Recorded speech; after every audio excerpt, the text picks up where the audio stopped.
financial institutions. Yesterday, it was mentioned by my honorable friend that the crux of the problem is the question of payment of remuneration to a particular managing agency system. He said that in this bill, a definite encouragement has been given to the alternative type of management, namely the managing director or the manager, where an individual has been permitted to take 5%, while in the case of the managing agency, it has been permitted to take about 10%. I would like to point out to him that it is not merely the question of remuneration which will decide the alternative type of management. The remuneration is not a very important thing unless and until you allow a certain amount of flexibility for any system to function. It will not be possible to evolve any other system to take the place of the managing agency system.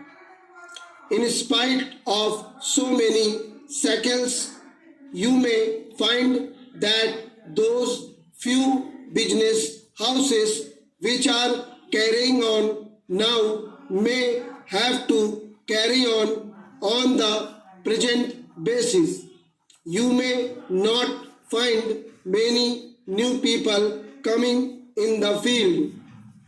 Several times it has been mentioned in this house why the business community has not prescribed for itself a code of conduct. In this connection, I would like to point out that a degree or diploma is essential for the profession, and in case of violation of the code, sanction should be provided by it to prevent a person from practicing the profession.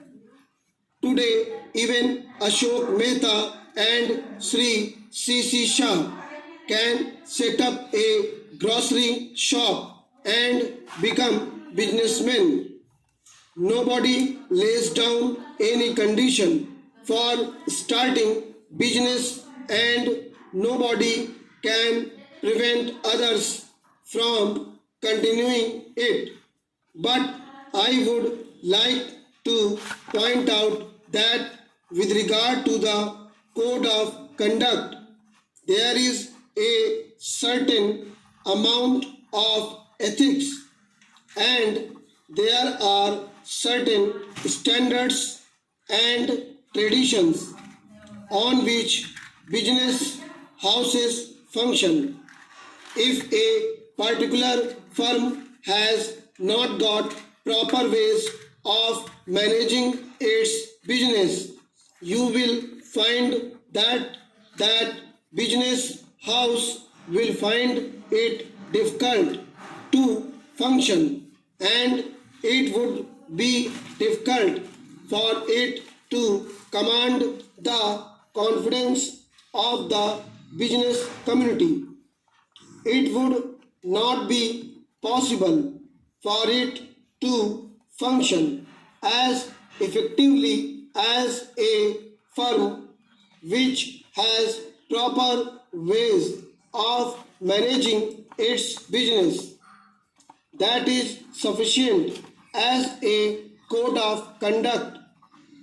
It is not possible to prescribe a certain code of conduct in the manner it has been done for the profession in general.